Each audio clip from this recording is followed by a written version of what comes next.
नमस्कार दोस्तों आज हम 498 की एफआईआर पर सुप्रीम कोर्ट की एक लैंडमार्क जजमेंट आई है कि 498 की एफआईआर कहां दर्ज करवानी चाहिए। क्या उसका कोई स्पेसिफिक एरिया है या नहीं, या कहीं पे भी जाके 498 की एफआईआर दर्ज करवाई जा सकती है, जैसे कि अपने मायके में या अपने ससुराल की जगह या कोई अदर प्लेसेस कि कहां पे एफआईआर दर्ज करवानी चाहिए।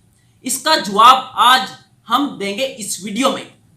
यदि आप हस्बैंड है तो यह बहुत काम की वीडियो है दोस्तों, क्योंकि आप इस आधार पर एफआईआर क्वेश करवा सकते हैं कि यह ठीक जगह पर दर्ज नहीं करवाई गई है। यदि आप वाइफ है तो भी यह वीडियो बहुत काम की है, इसलिए दोनों पक्ष, चाहे आप हस्बैंड हो चाहे आप वाइफ हो, दोनों के लिए यह वीडियो बहुत इंपॉर्टेंट होने वाली है। तो वीडियो स्टार्ट करने से पहले प्लीज सब्सक्राइब दिस चैनल ताकि आपको घर बैठे लीगल नॉलेज मिलती रहे। दोस्तों सबसे पहले हम उस केस को जान लेते हैं जिसकी हम आज बात करेंगे।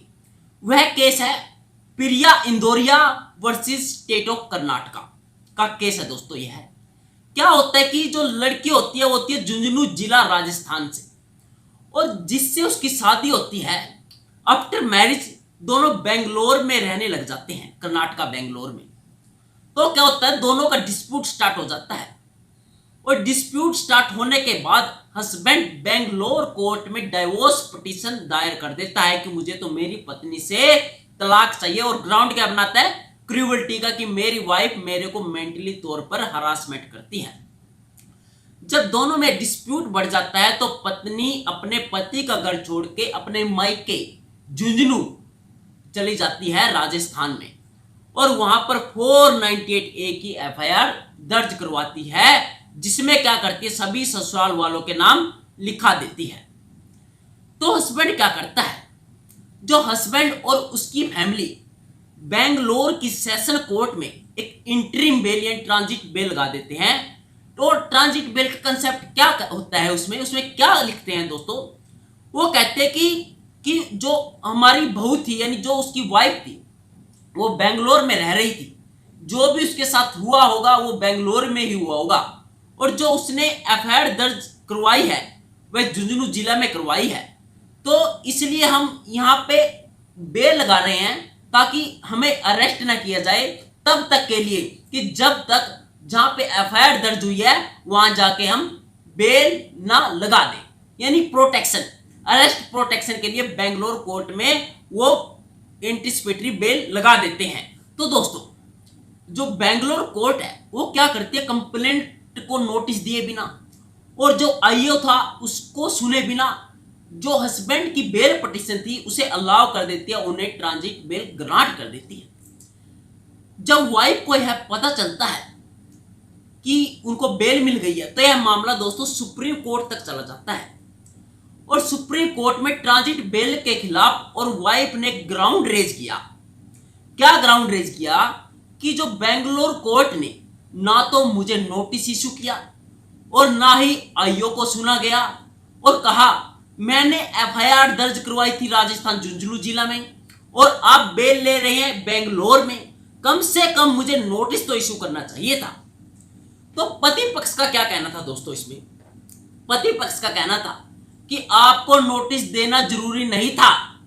क्यों जरूरी नहीं था, क्योंकि आप मैरिड हो और आप बेंगलोर में रह रही थी दैट टाइम, कि जब आपके साथ कोई इंसिडेंट हुआ उस टाइम आप बेंगलोर में थी, और आपको जो एफआईआर थी वो बेंगलोर में दर्ज करवानी चाहिए थी, ना कि झुंझुनू जिला में आपके मायके और आप एफआईआर दर्ज करवा रही हो राजस्थान जाके।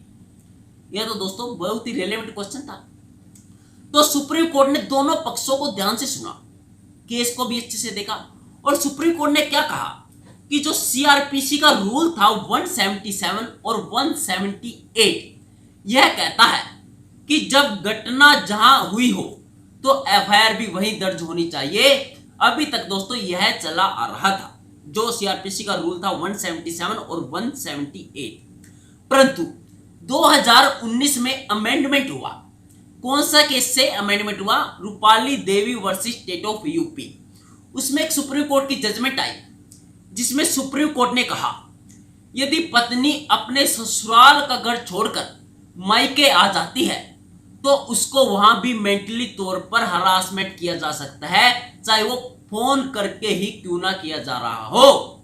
यानी मायके में जाकर भी पत्नी 498A की एफआईआर दर्ज करवा सकती है, वहां भी उसकी ज्यूरिडिक्शन बनती है। तो यह सुप्रीम कोर्ट ने साफ कर दिया कि आप 498A की एफआईआर वहां दर्ज करवा सकते हो, झुंझुनू जिला राजस्थान में। और सुप्रीम कोर्ट ने जो हस्बैंड को और उसके परिवार वालों को एंटीसिपेटरी बेल दी थी उसे डिसमिस कर दिया, और बेंगलुरु कोर्ट से जो बेल को डिसमिस करके उन्हें कहा कि आप जो राजस्थान झुंझुनू जिला में जाके ही बेल लगाइए, आप वहीं से बेल ले सकते हो, ना कि यहां से। यह थी दोस्तों एक जजमेंट सुप्रीम कोर्ट की, जो हस्बैंड और वाइफ दोनों के लिए इंपॉर्टेंट है। कि कभी आप ऐसा सोचे कि मेरी वाइफ ने यहाँ बेल लगा दी है, वहां नहीं लगा सकती, या मेरे वाइफ ने वहां पे केस कर दिया है, यहाँ पे करना चाहिए था, ऐसा कुछ भी नहीं है। वाइफ कहीं पे भी जाके केस कर सकती है और आपको बेल वहीं से लेनी पड़ेगी। यदि आपको इस प्रकार की कोई और लीगल जानकारी चाहिए तो हमें फॉलो जरूर कीजिए।